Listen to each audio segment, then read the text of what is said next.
Hi guys! So if you are watching this video, you are probably starting your first performance assessment at WGU. So I want to kind of walk you through that process, make you feel comfortable in moving forward. After you've done your first task, it'll be old hat and you'll be fine. I'm going to share some strategies and some tips. I'm going to provide you a template and just kind of walk you through the process. All right, so we're going to be going over business strategy. This is a performance assessment that most students have to take in the business college. So I thought this would be a good one to do. Plus, this particular one does not provide a template at this point in time, which is November 28th, 2018. If you're watching this at a later date, there may be a template that you can use besides the one that I'm providing to you. But for now, I'll provide one to you to work with. All right, so you want to open the course, you can either click on it from within the degree plan, or you can go to the course tab. I've got it open here already. It will open up to the course material. Okay, you guys know this. So what I want you to do is click on the assessment tab, and I actually have that open here as well. Okay, now if you haven't already activated it, a little screen is going to come up and want you to activate it, so go ahead and do that. Now, a word of caution. Some of you guys, like to look ahead and see what classes are coming up in the program and look at the task instructions. I want to ask you to not do that for classes that you aren't currently enrolled in, so that aren't in your current term. Because once you have activated a class, you are locked into that version of the class, okay? So, say you look ahead, you're starting out, you're in term 1, and you're looking way ahead, and you look at a class that's in term 3. And you activate it so that you can see the task instructions. Well, a year from now, when you get to that course, there may be a new version of the course, but now you're locked into the old version, okay? So don't do that. Just be patient, and let's try to always stay focused on what's on your plate at this time, okay? So once you've activated, you'll be able to see these instructions, all right? So it's going to start out by, as always, listing the competencies, give you a little introduction. They're going to give you a scenario about a particular company that you're going to be writing about, and then you get your actual task requirements, okay? And I'm not going to read through all of this. You guys can certainly read. I want to point out a few things and share some things with you here. First of all, one thing here you'll see, they want you to write an essay, suggested length of 3 to 5 pages, okay? That is suggested. We'll be looking at the grading rubric later. The grading rubric is what the graders use to grade your paper. It's the criteria that they use. I've yet to see a grading rubric that gave a page requirement. So this is just to give you some idea of how long your paper might be.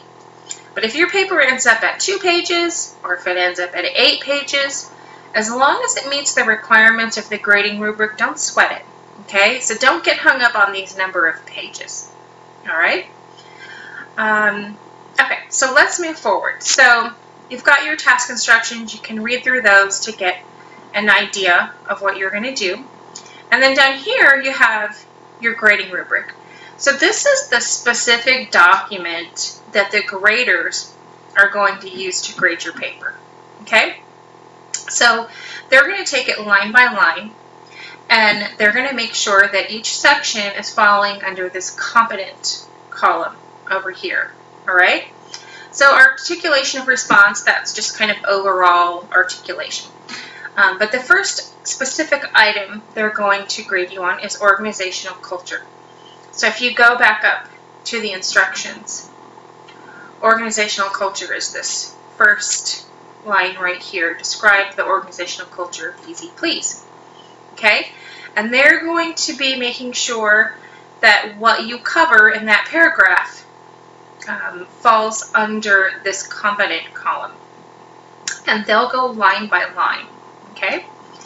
Now, the template is set up in a way that it mirrors the grading rubric and incorporates the task instructions, okay? So here's your basic template. You can fill this stuff in and then save it as your own template. But you'll see what I've done here is for every major heading in the rubric, we have a heading on the template. So we've got organizational culture, mission statement, vision statement, the lettering, the outlining, all lines up identical to the grading rubric, okay? So you've got organizational culture, mission statement, vision statement, and so forth. They all line up. This is to make it easy for the grader to find the content that they're grading. My philosophy is make it easy for them. A lot of them are professors at other schools, and this is an adjunct position for them. It's something they do on the side, so a lot of times it's in the evening, on the weekends, even on holidays. So they're probably tired, right? They could be tired when they're grading your paper. So make it easy for them, Don't get them stressed out when they're trying to grade your paper, trying to find stuff. So if you'll outline your paper this way, I think it makes it easier for the grader, okay? So you'll have a heading from the rubric that matches a heading in your paper. Then what I've done is I've taken the task instructions and pasted them here under this section. So if we go back to the task instructions, we'll go back up to the very first one. Describe the organizational culture of Easy Please. And then discuss the appropriateness of the current mission statement, vision statement. So let's go back to that template. 1, describe the organizational culture of Easy Please. Mission statement, discuss the appropriateness of the current mission statement for Easy Please, and so forth.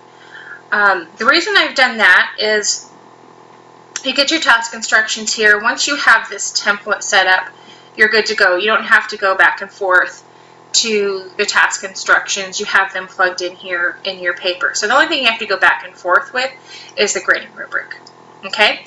And as you fill your paper in, you're going to type over these instructions. Do not leave them in your paper, okay?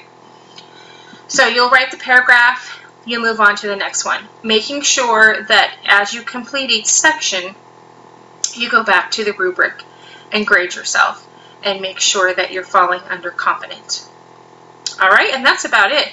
Now, when you get to the end of your paper and you've completed every section, you'll provide your sources if you have any. Generally, the rule of thumb with sources is if it's not something that is common knowledge, basically something that most adults would know, then you need to cite the source.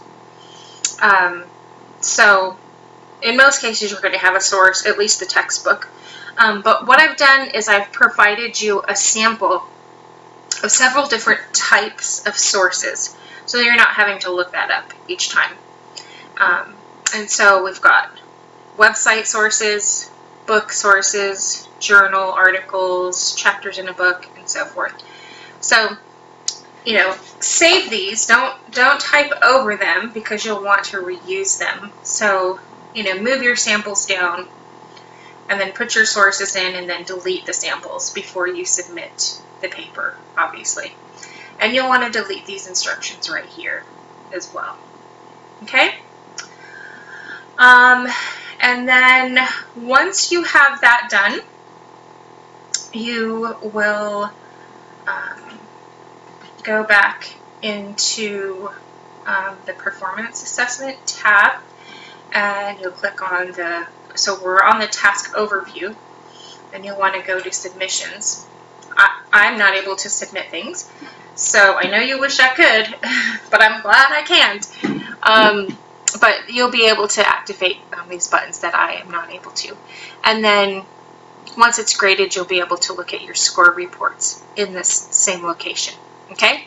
Now, if you have to resubmit, so when you submit you will get an email once it's graded. The email will either tell you it passed, or it will tell you you need to resubmit. And so if it tells you need to resubmit, you want to come and look at the score report. And the grader is going to give you feedback. The report is going to look much like the rubric. And it's going to give you feedback under each line item. And it's going to show you if you were competent. Where do I have that? Oh yeah, it was back over here.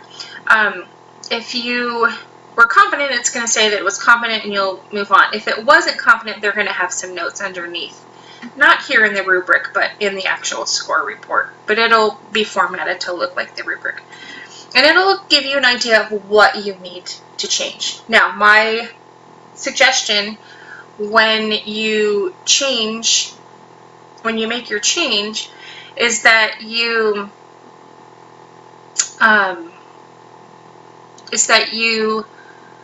highlight your changes, and then note in the comment section when you resubmit that changes are highlighted in yellow or pink or whatever color you're using.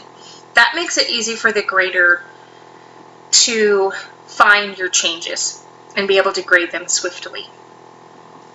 Once a section has passed, it's passed. You don't need to touch it again. So you only need to adjust the sections that they say need revision. Okay? And then you'll upload it again, submit it, and wait for it to be graded. You can do that a couple of times. After, I think it's 3 submissions, if it's still not passing, they'll freeze it up and require that you consult with the course instructor before submitting again. The course instructor will be able to unlock the submission so that you can resubmit. Okay? So I will be sending you this template. Like I said in the beginning, a lot of classes provide you a template, so that's great. So look for those templates. Sometimes they are found in, where was that? Sometimes they're found in the course search. So in the case of strategy, there's some tip sheets for each task, but at this time there are no templates for those tasks. But look in the announcements, look in the course tips. Most classes have them. Usually they're with the task instructions and so forth. All right. And I think that's everything that I wanted to cover with this. So obviously, as always, let me know if you have any questions. Other than that, you've got your template and you're ready to get going. So good luck.